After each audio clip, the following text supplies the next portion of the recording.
Olá, meus queridos, olá, meus amigos, olá, minhas queridas, a paz do nosso Senhor Jesus Cristo para vocês. Para quem ainda não me conhece, eu sou o evangelista Celso Godoy, pedagogo e superintendente da EBD, Escola Bíblica Dominical. E é um prazer poder mais uma vez ministrar para vocês a lição de número 2 do terceiro trimestre através desta gravação, dessa lição abençoada. Te peço que fique aí até o final, não saia, porque tem muito subsídio, muito aprendizado para nós nessa lição de número 12. E se você ainda não assinou o meu canal, por gentileza, assine. Você que já é assinante, por gentileza, compartilhe nossos vídeos, dá o seu joinha, tá? Comente, faz o seu comentário, ok? E você que está chegando pela primeira vez também faça o mesmo e sempre traga mais um para compartilhar conosco, né, esse maravilhoso ensino e assim cooperando conosco, assinando o nosso canal. E o YouTube vai entender que o vídeo, né, está sendo bem assistido e vai compartilhar e vai fazer crescer, né, a nossa plataforma, ok? Então não saia daí e vamos a o que nos importa, ok? Hoje nós vamos estudar a lição de número 12, ou de número 2, melhor dizendo, que será ministrado na Igreja Assembleia de Deus. Você que não é crente está convidado, você que está nos assistindo, aí no domingo de manhã, começa às 8 horas a EBD, a Escola Bíblica Dominical, e vai até às 10 horas, ok? E após, né, o ensino tem um lanchinho abençoado para você, um café da manhã, tá? Então, lição de número 2. E será ministrada dia 12 de junho de 2026, nas Assembleias de Deus. O tema maravilhoso dessa lição do terceiro trimestre, ok? A porta da fé se abre, a porta da fé se abre entre os gentios. Então nós vamos estudar hoje, ok? A partir do momento, né, que a ministração do Evangelho começou a alcançar as pessoas que não conheciam a Deus, ok? Que não conheciam o Deus de Israel, que não conheciam o nosso Senhor Jesus Cristo. Pessoas gentis ou gentílicas são pessoas que não criam em Deus, tá? Eles criam em outros deuses, menos do Deus do céu, ok? Então o Evangelho começa a alcançar, né, os gentios através do apóstolo Paulo, do apóstolo Pedro, tá? Barnabé. E já de antemão quero deixar para vocês esse conhecimento que a primeira pessoa, o primeiro apóstolo a pregar o evangelho aos gentios foi o apóstolo Pedro, ok? Agora, um dos maiores missionários, certo? Que também foi apóstolo do gentio, que pregou para o gentio, foi o apóstolo Paulo, juntamente com Barnabé e outros, ok? Mas o primeiro a pregar o evangelho aos gentios foi Pedro, ali para Cornélio, certo? Que era um homem gentio. Então, ele foi o primeiro. Agora, no Antigo Testamento, quem foi o primeiro a evangelizar ou a pregar, né, sobre Deus, o Deus de Israel, aos povos gentios? Foi o missionário Jonas. Jonas foi o primeiro a pregar ali em Nínive, tá? Então, só para o nosso conhecimento, é bom a gente aprender, né? Mas vamos aqui ao nosso texto áureo dessa lição abençoada, tá? Porque o Senhor assim não mandou, e eu te pus para a luz dos gentios, para que sejas de salvação até os confins da terra. Atos 13, versículo 47. Está falando aqui do apóstolo Paulo, ok? Verdade prática. O propósito de Deus é que o evangelho alcance todas as nações, revelando o seu eterno desejo de salvação a todos. Então esse é o desejo de Deus. O maior missionário de todos os tempos é Deus, através de Cristo Jesus. A humanidade perdida em pecado, ele enviou seu filho, e seu filho veio a essa terra, passou por todas as agrúrias que passou, porém pregando o evangelho e salvando as pessoas, né, através da cruz do Calvário. Todo aquele que nele crê será salvo, ok? Então vamos à nossa leitura bíblica em classe, que é muito importante que é a base, né, principal dessa lição, que se encontra em Atos capítulo 13, versículo 44 ao 52. E no sábado seguinte, ajuntou-se quase toda a cidade a ouvir a palavra de Deus. Então os judeus, vendo a multidão, encheram-se de inveja e, blasfemando, contradiziam o que Paulo dizia. Mas Paulo e Barnabé, usando de ousadias, disseram: era mister que a vós se vos pregasse primeiro a palavra de Deus, mas visto que o rejeitais e vos não julgais digno da vida eterna, eis que nós voltamos para os gentios. Porque o Senhor assim nos mandou, e eu te pus por luz dos gentios, para que seja salvação até os confins da terra. E os gentios, ouvindo isto, alegraram-se e glorificavam a palavra do Senhor, e creram todos quantos estavam ordenados para a vida eterna. E a palavra do Senhor se divulgava por toda aquela província. Mas os judeus incitaram algumas mulheres religiosas e honestas e os principais da cidade, e levantaram perseguições contra Paulo e Barnabé, e os lançaram fora dos seus limites, sacudindo, porém, contra eles o pó dos pés, partiram para Icônio, e os discípulos estavam cheios de alegria e do Espírito Santo. Então nós vemos nesse texto base, né, na leitura bíblica em classe, que Paulo, como era o judeu, ele pregou primeiro para o judeu, era mandamento, né? Pregar primeiro em Jerusalém, mas eles não aceitaram. Então cumpriu-se a palavra que Paulo seria, certo, o missionário dos gentios, porque Deus pôs ele por luz dos povos, né, e para a salvação dos gentios. Então Paulo partiu, ele cumpriu o seu dever, o judeu rejeitou e ele foi para os gentios. Os gentios então glorificavam a Deus, porque eles iam agora fazer parte do povo de Deus. E para vocês, mais um conhecimento, tá? Teologicamente, não biologicamente e nem cientificamente, mas teologicamente, os povos estão divididos em três partes, em três povos, né? Nós temos os povos gentios, aqueles que não conhecem a Jesus Cristo ainda, pleno, ok? Adoram outros deuses, mas não conhecem o Deus de Israel, o nosso Deus, ok? São os gentios. Tem o povo judeu, tá? E aqueles que ainda seguem, né, o Antigo Testamento, e tem a igreja hoje, que é salva por Cristo. Então são três povos, ok? É como aquela questão teológica. 4 tipos de filhos. Quais são?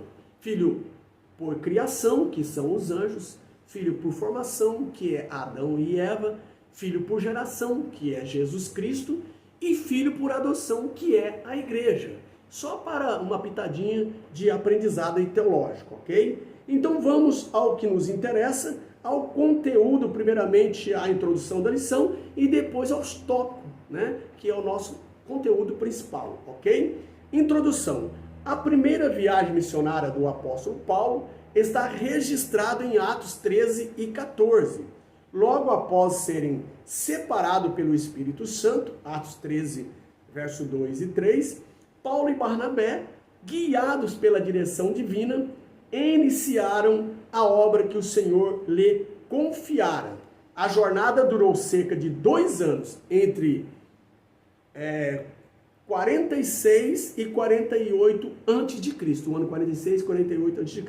Nesse período, acompanhados por João Marcos, partiram de Antioquia, da Síria, seguiram para Chipre, terra natal de Barnabé, e avançaram pela Ásia Menor, anunciando o Evangelho em Antioquia, da Pisídia, Icônio, Listra e Derbe. Toda a missão tinha um alvo claro: alcançar os gentios e revelar que o plano de Deus abraça todas as nações sob a luz de Cristo. Esse é o assunto que veremos nesta lição. Tá aí um panorama da nossa lição e dos 3 conteúdos que nós vamos ministrar, os 3 tópicos, ok? Como é de plástico, geralmente os teólogos, ele divide o conteúdo da lição em 3 tópicos principais para ficarem mais didáticos, tá? Então vamos ao primeiro tópico da nossa lição, que é a missão em Chipre, a primeira porta aberta entre os gentios. Esse é o primeiro tópico. Veja bem, o envio missionário e o avanço da palavra, tá? Conduzido pelo Espírito Santo, Paulo e Barnabé partiram de Antioquia, desceram a Seleucia e navegaram rumo a Chipre, terra natal de Barnabé, e já evangelizada por helenistas, né, crentes gregos, tá, convertidos ao evangelho. Atos 11 e 19, aportando em Salamina, anunciaram o evangelho na sinagoga, cumprindo o princípio missionário revelado por Paulo, primeiro dos judeus e também do grego, tá? Romanos 1 e 16. Acompanhados por João Marcos, seu cooperador, Colossenses 4 e 10, avançaram pela ilha até Pafos, Atos 13 e 6.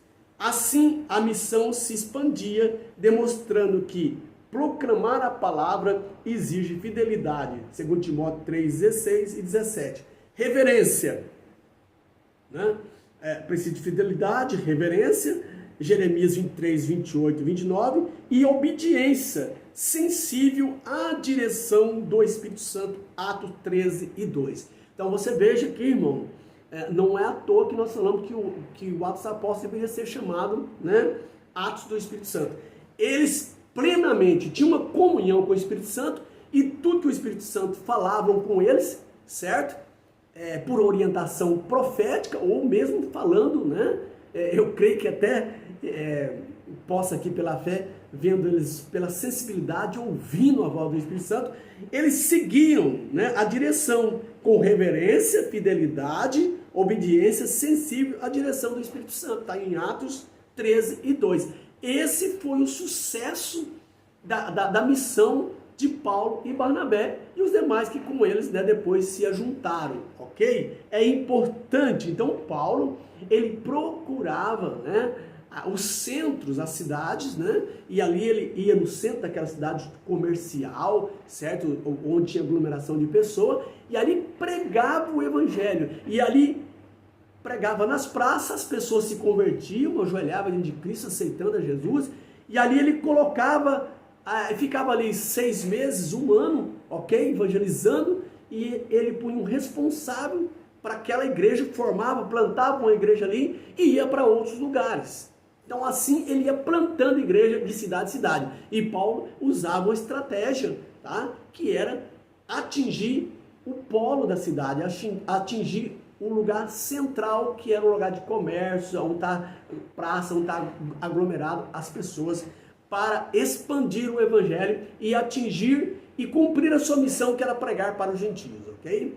Então Paulo pregou, né, naquela época, no mundo então que ele vivia, todos os 4 cantos ali da terra, certo? Toda a Europa foi evangelizada, Roma foi evangelizada pelo apóstolo Paulo. E atravessou os continentes através dos missionários que Paulo evangelizou e chegou até a nós no Brasil, e por isso somos salvos hoje. Para você ter uma ideia, ok? No segundo subponto do primeiro tópico, nós temos aqui o confronto com as trevas e a vitória do evangelho, né? Rapaz, quem tem Deus, as trevas têm que dissipar. Aonde chega a luz, a escuridão tem que sair, tá? Então aqui nós vemos um confronto com as trevas e a vitória do evangelho. Sempre vai ter um confronto com as trevas, mas sempre o evangelho vai ganhar. Por mais que Satanás corra, Jeová sempre chega primeiro e sempre está na frente, ok? Nós vemos aqui que em Pafos, então nós vemos aqui o confronto com as trevas e a vitória do evangelho. Em Pafos, né, tivemos aqui os primeiros confrontos, tá, com as trevas. Os missionários enfrentaram Bar Jesus, também chamado Elimas, um mágico e falso profeta. Deuteronômio fala dessa questão, certo? Deuteronômio 18, 9 e 11, fala sobre os falsos profetas. E Gálatas 5, versículo 20 e 21. Ele resistia à pregação, tentando impedir que o procônsul Sérgio Paulo, homem prudente, ouvisse a palavra de Deus. E cheio do Espírito Santo, Paulo repreendeu com autoridade, declarando o juiz divino sobre Elimas, tá? Bar Jesus, ok? E a cegueira que o atingiu confirmou o poder do evangelho e levou Sérgio Paulo a crer maravilhado com a doutrina do Senhor, onde a luz resplandece, as trevas recuam. Olha aí, João 15 e João 15, certo? E Efésios 6 e 12. E como Jesus disse, ide por todo mundo, pregar o evangelho a toda criatura. E Jesus disse, eu estarei convosco até a consumação do século. E os sinais seguiram aqueles que saíram a pregar. Quais os sinais? Cura, expulsão de demônios, certo? Milagres miraculosos, pessoas crescendo o braço, né? Quem era coxo, as pernas voltavam a ser normal, está ressuscitando morto. E esses sinais seguiam os que criam. Eles não corriam atrás dos sinais, os sinais seguiam eles, porque Jesus é quem operava. E através desses sinais, ora, Paulo levanta a mão para Elimas, o Bar Jesus, que resistia à palavra e queria desviar o procônsul de ouvir a palavra de Deus. Paulo indigna com ele e repreende ele em nome de Jesus. O camarada consegue na hora. Só que depois de certo tempo ele voltou a enxergar. Não foi permanente, ok? Porque Paulo não permitiu, se ele pedisse que era permanente também, para Jesus cegar ele plenamente, pela largar de ser bobo, né? E aí o cara ficou palpando, né? Que não enxergava mais nada. E alguém pegou na mão dele. E quando o procônsul viu isso, procônsul Paulo, né? Também chamado Paulo, o sobrenome. Quando ele viu isso, ele aceitou Jesus. E as pessoas que estavam ali, todos eles aceitaram Jesus como Salvador. Então o evangelho se cumpria através da pregação e dos sinais, que se fazia através dos apóstolos, ok? Terceiro tópico, ou terceiro ponto do primeiro tópico. Confiando no poder transformador do evangelho, é preciso confiar, tá? O encontro em Pafos revela que o evangelho rompe barreiras sociais e espirituais. Paulo, cheio do Espírito Santo, confronta Elimas e testemunha a conversão de Sérgio Paulo, mostrando que a palavra transforma mente, coração e vida. Romanos 12 e 2, 2 Coríntios 5 e 17, né? Assim que alguém está em Cristo, nova criatura é, as coisas velhas passaram e eis que tudo se fez novo. Está em 2 Coríntios capítulo 5 e 17. O evangelho ilumina o entendimento, renova o interior e produz frutos visíveis, Tiago 2, 14 ao 26, que também confiamos nesse poder, orando por quem resiste e anunciando com fé.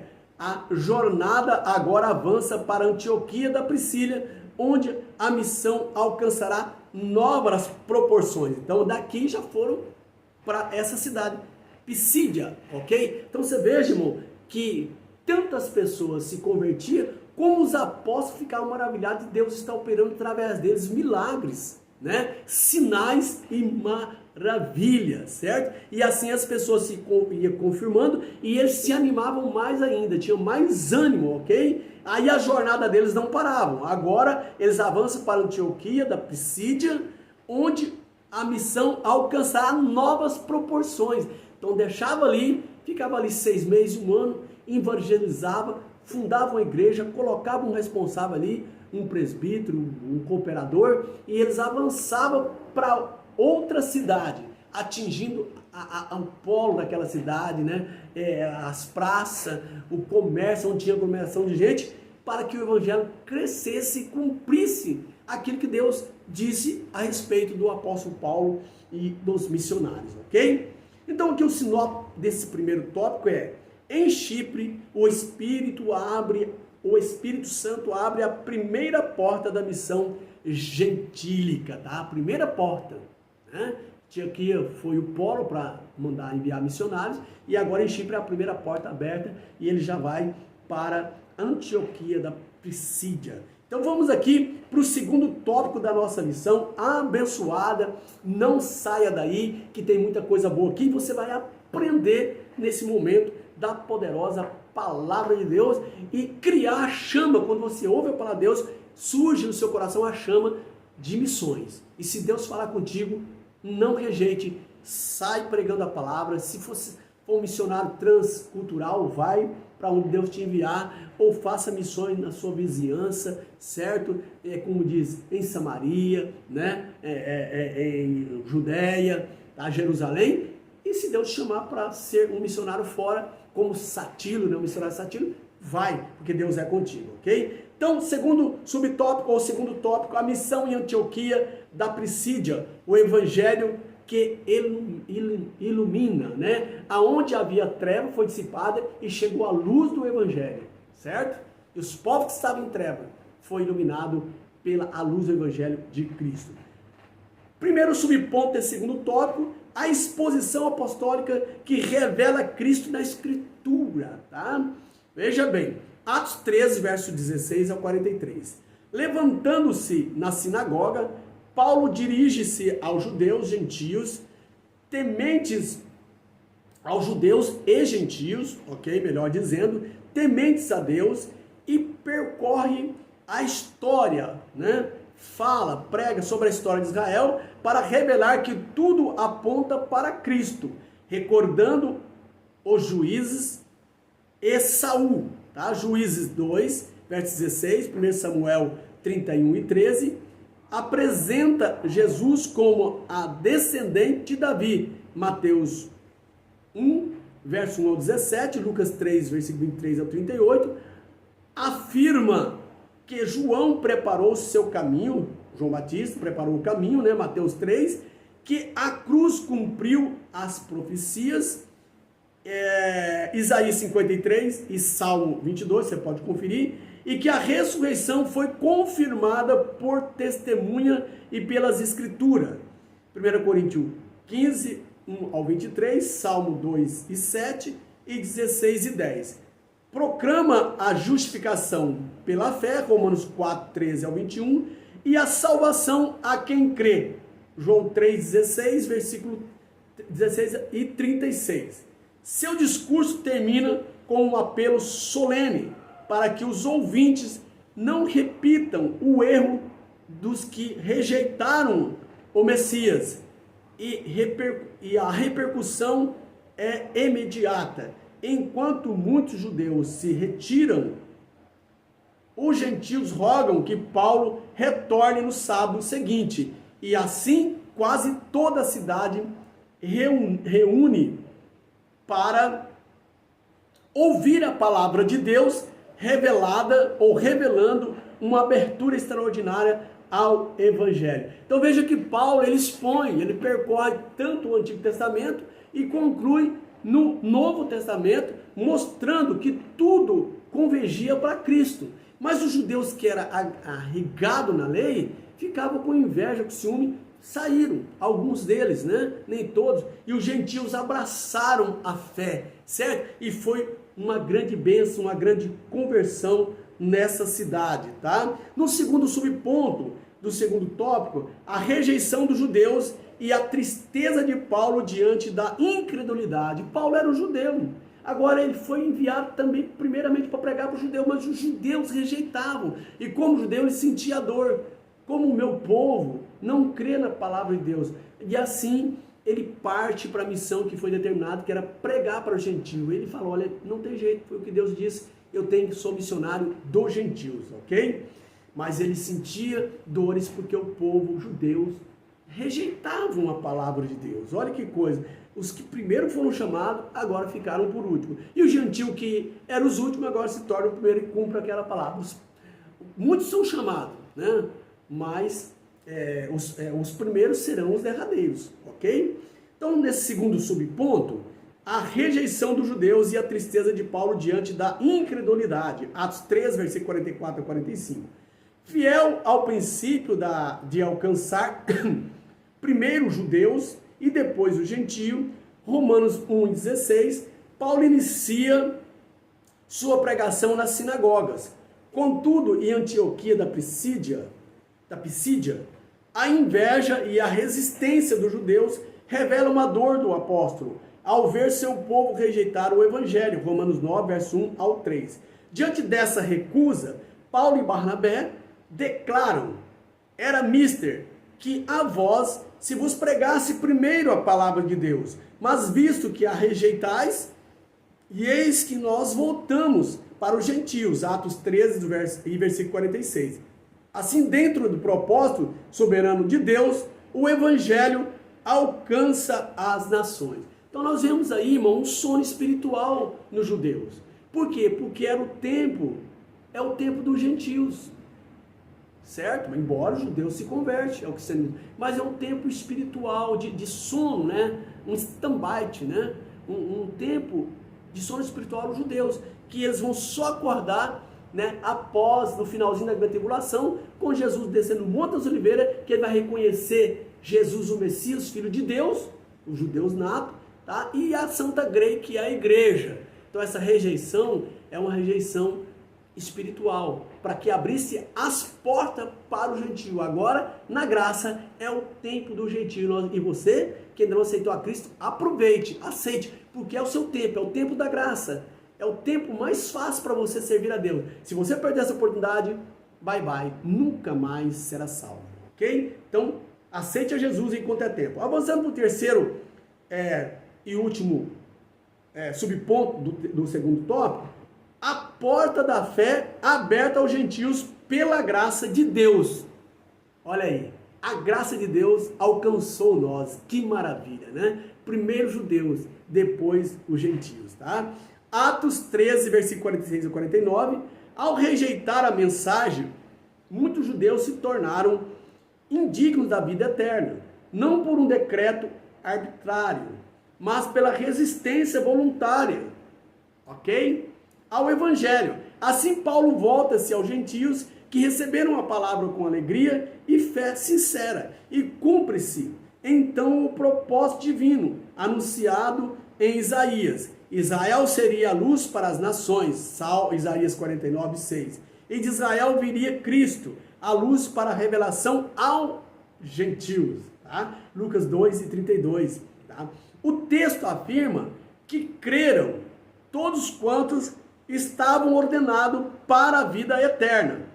A melhor compreensão, conforme a Bíblia de Estudo Pentecostal, é todos que estavam dispostos para a vida eterna. Ou seja, todos os que responderam positivamente à chamada do Espírito Santo. Então aqui tira toda aquela celeuma, toda aquela cisma, né, de que Deus escolheu um povo e para ser salvo, certo? Um grupo de pessoas em detrimento ao outro que não vai ser salvo. Que aí, né, entra na questão da predestinação fatalista, tá? Então, aqui fica bem claro. Está falando sobre aqueles que aceitaram, não resistiram. E aqueles que resistiram não tinham, né, como prosseguir. Paulo teve que partir para o gentil. Então, não é questão de seleção, né, uma seletividade de Deus, não. É porque as pessoas não deixaram o evangelho entrar no coração. E o gentil que deixou, então foram salvos, tá? Então não há preleção por pessoas, tá? Ou escolha por grupos, certo? Porque a salvação é a todos. Mas há muitos que resistem. E Deus só pode entrar se ele abrir a porta do seu coração, tá? Ainda hoje o Senhor abre porta onde menos esperamos. A missão avança quando a igreja responde com fé, discernimento, obediência, tá? Assim como Antioquia de Pisídia se tornou um lugar de grande colheita, Deus deseja usar cada crente como portador da luz de Cristo. A obra, porém, não terminou ali. Agora a jornada missionária se desloca para Icônio, olha aí, de cidade em cidade, Listra e Derbe, onde novos desafios e milagres revelarão novamente o poder do Evangelho por meio do Espírito Santo. Irmão, era algo tremendo. E eles não sabiam o que ia acontecer com eles em cada cidade, mas eles iam fazendo a obra e Deus operando, e eles mesmo sofrendo perseguição, Paulo apanhou tanto que deu-se por morto, mas mesmo assim estava animado e alegre, porque eles viam o poder de Deus, né, através das suas vidas, fazer milagre e as pessoas aceitar a Cristo. Então é isso que é o nosso gozo, meio ao sofrimento, a luz de Cristo raiando nos corações. E assim que acontecia com eles, eles iam regozijando, até pelo sofrimento, em servir a Cristo, porque o mestre sofreu mais do que eles, e a recompensa será no porvir, ok? Se você entregar a sua vida, você receberá 100% aqui, e no porvir também a vida eterna, disse Jesus, certo? Sinopse do segundo tópico: o evangelho ilumina Antioquia da Pisídia e alcança os gentios. Então é o resumo do segundo tópico, tá? Vamos para o terceiro e último tópico da nossa lição: a missão em Icônio, Listra e Derbe, e a fé que persevera. Olha aí, a perseverança, tá? Icônio é o primeiro subponto do terceiro tópico. O testemunho ousado que enfrenta oposição, tá? A ousadia do testemunho da pregação do evangelho enfrentava oposição, tá? Atos 14, verso 1 ao 7. Em Icônio, Paulo e Barnabé entraram na sinagoga e anunciaram o evangelho com tal convicção que muitos judeus e gregos creram. O Senhor confirmava a palavra com sinais e prodígios, olha aí, maravilha, dando testemunho da graça que operava por meio deles. Entretanto, a cidade dividiu-se e uma conspiração surgiu para apedrejá-los. Obedientes à direção do Espírito Santo, os missionários retiraram-se para Listra, não por medo, mas por prudência, preservando-se para continuar a missão. Mateus 10, 23. Onde a palavra frutifica, a oposição também se levanta, mas o avanço do evangelho não pode ser detido. Então, levantaram a perseguição porque eles pregaram a palavra de Deus ali, ok? E então, em Icônio, quando se levantaram contra eles e queriam apedrejar, eles fugiram, não de medo, mas para que a palavra continuasse sendo pregada, e foi para outra cidade continuar a missão, perseverando-se, né? Isso é muito importante, você vai ver, Mateus faz referência sobre isso, capítulo 10, versículo 23. Onde a palavra frutifica, a oposição também se levanta. Então, o diabo levanta quando você começa a fazer a obra de Deus, mas levanta para cair. É como eu disse, por mais que ele corra, Jeová sempre vai chegar na frente. Não tem para ele. A oposição, se você ficar perseverar na fé, como os apóstolos, a queda do diabo é grande. E Deus sustenta você na palavra dele, ok? Segundo subponto do terceiro tópico, Listra. Nós havia enquanto a missão em Icônio, Listra e Derbe, a fé que persevera. Então nós vimos o primeiro Icônio, agora o segundo subponto, nós vemos Listra. Milagres, confusão religiosa e sofrimento. Veja aí, né? Não pensa que o evangelho você foi chamado por Cristo para viver em mar de rosas. Não.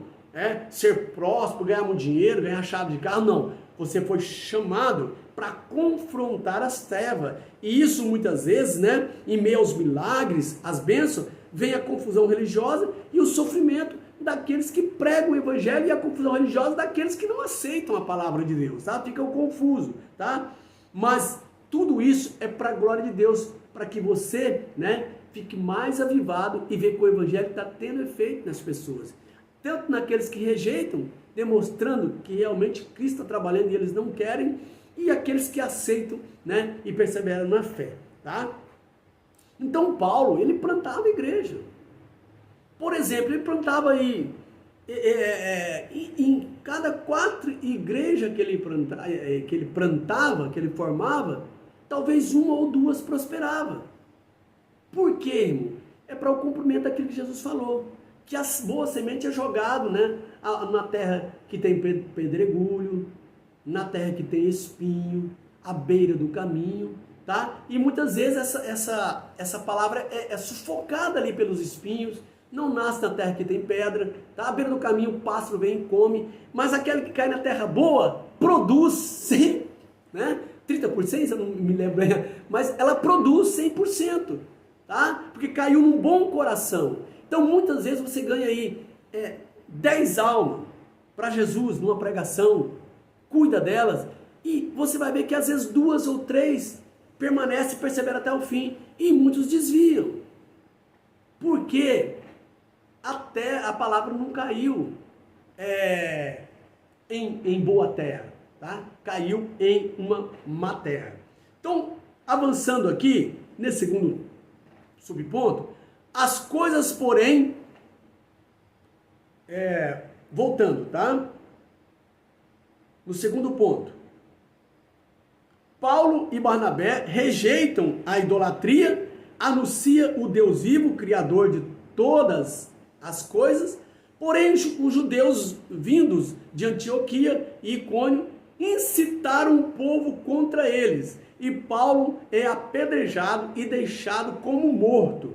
Mas o Senhor restaura, e ele se levanta, retornando à cidade para reafirmar seu compromisso com o Evangelho. A fé bíblica não foge da dor, permanece firme porque está ancorada no Deus vivo. Veja bem, irmão, Paulo foi apedrejado a ponto de dizer que ele estava morto, ficou caído ali. Mano, aquele povo naquele tempo não brincava não, eles não gostavam, era uma questão religiosa, apedrejar Paulo, mas Deus restaurou ele renovou suas forças, enxugou, curou as feridas ali e voltou para a cidade para confirmar para aqueles que estavam crendo na palavra de Deus. Então o evangelho não pode ser impedido. Irmão, no antigo passado, certo? Aí séculos passados, queimaram a Bíblia, punham em praça pública. Mas quanto mais queimavam a Bíblia, os mártires eram mortos na praça queimado. Quanto mais o sangue daqueles mártires escorria, mais crentes surgiam. Quanto mais queimava a palavra de Deus, mais a palavra de Deus prosperava. É o best-seller maior de todos os tempos. Nenhum livro superou a palavra de Deus, porque ela é eterna. O céu e a terra passará, disse Jesus, mas as minhas palavras não vão de passar. E quanto mais há sofrimento pela pregação do evangelho, mais pessoas creem em Jesus Cristo e mais cresce. É assim que cresceu o evangelho, através dos mártires, através do sofrimento. O evangelho hoje, explodiu em todo o mundo e milhares de pessoas em todos os cantos, até nos países da cortina de ferro, certo? País comunista, tem crente ali, às vezes escondido, pregando a palavra de Deus, porque ninguém pode impedir a palavra de Deus, porque ele é soberano, ok? Terceiro e último subponto do terceiro tópico, Derbe. Então falamos aqui de Icônio, falamos de Listra, que é a cidade que eles foram instalando igreja, plantando igreja, Paulo, Barnabé, juntamente, os que com eles estavam. Agora vamos para Derbe, frutos que brotam da perseverança, tá? Em Derbe, o evangelho encontra terreno fértil. Você vê que nessas duas aqui teve problema. Tinha espinho, tinha pedregulho. Aqui, onde que a terra é boa. Veja, Derbe, frutos que brotam da perseverança. Atos 14, verso 20 e 21. Em Derbe, o evangelho encontra terreno fértil. Muitos se convertem e novos discípulos são formados. Mesmo após a perseguição e sofrimento, Paulo e Barnabé continuam a pregar e edificar uma comunidade forte na fé. A obra missionária prossegue porque suas raízes estão na comodidade. As suas raízes não estão na comodidade, melhor dizendo, mas na fidelidade ao chamado de Cristo. Então aqui é a terra boa. Tínhamos as terras ruins ali, mas algumas produziu ali, e agora caiu na terra boa em Derbe, Ali foi um sucesso a palavra de Deus, e isso levanta o ânimo dos missionários, daqueles que pregam a palavra. Muitas vezes você recebe a porta na cara quando você sai pregando, mas na outra casa que você evangeliza, alguém te recebe até com um cafezinho, aceita Jesus, chora, a cura, e aí o seu ânimo aumenta, a sua fé aumenta, e você continua pregando o evangelho, porque aconteceu com os apóstolos. Em algumas cidades eles eram escurrachados, em outras eles eram avacionados, e aí o ânimo, é lógico que eles transferiam toda a glória para Deus, Teve uma cidade que puseram os apóstolos como Deus, e eles rasgaram as suas roupas e disseram, não, aqui quem está operando é Cristo, não é nós não. Então eles não buscaram glória para si, mas a glória que vinham era transferida para o nome do Senhor Jesus Cristo. Sinope desse terceiro tópico, né? Em Icônio, Listra e Derbe, a fé persevera apesar da oposição. Maravilha! Chegamos ao final da nossa lição, meus queridos, e nós vamos para a conclusão. Não saia daí. Ao encerrar esse ciclo missionário, os apóstolos retornam à cidade onde haviam sofrido, fortalecendo os discípulos e estabelecendo presbíteros. Atos 14, versículo 22 e 23. Depois apresentam à igreja de Antioquia o relatório de que Deus fizera, celebrando que abrira aos gentios a porta da fé. Atos 14, versículo 27. A missão continua, porque a graça conduz, sustenta, abre caminho onde parecia impossível. Você veja, os apóstolos foram fazendo missões nessa cidade. Eles voltam porque eles têm a igreja mãe, a igreja que enviaram eles em Antioquia, a igreja ali, a primeira igreja gentílica que surgiu ali, eles foram debaixo da tutela dessa igreja, através do Espírito Santo. Eles voltam, traz o relatório dos crentes que aceitaram Jesus, da obra que eles fizeram, e eles passam em cada cidade reanimando aqueles cooperadores, aqueles presbíteros que eles deixaram para tomar conta daquelas igrejas que eles tinham plantado, que eles tinham fundado. Você vê a responsabilidade do missionário. A missão é árdua, mas a recompensa é certa. Que Deus abençoe vocês. Agradeço por ficar comigo até o final dessa lição maravilhosa. Agora eu peço para você inclinar sua cabeça, vamos orar ao Senhor, e crendo que Ele pode, salvar alguém da sua família, alguém dos seus vizinhos, curar a enfermidade e também abençoar o seu emprego, a sua vida financeira e espiritual. Senhor Deus, nesse momento oramos ao Pai e agradecemos por essa oportunidade ímpar de estar pregando a Tua Palavra. Pai, ser conosco, nos ajuda a ser mais fiel à Tua Palavra, Pai. Pai eterno, entra com providência, Senhor, a casa dessa família, esse pai de família, a essa pessoa que está nos assistindo através desse canal abençoado. Pai Santo, se há alguém afastado, que volte através do poder da Tua Palavra. Se há alguém enfermo, que essas enfermidades sejam curadas. Se há problema de desemprego, Pai, dê, Senhor, soluções financeiras para essa família. Assim nós oramos em nome do Teu Filho amado, Jesus Cristo.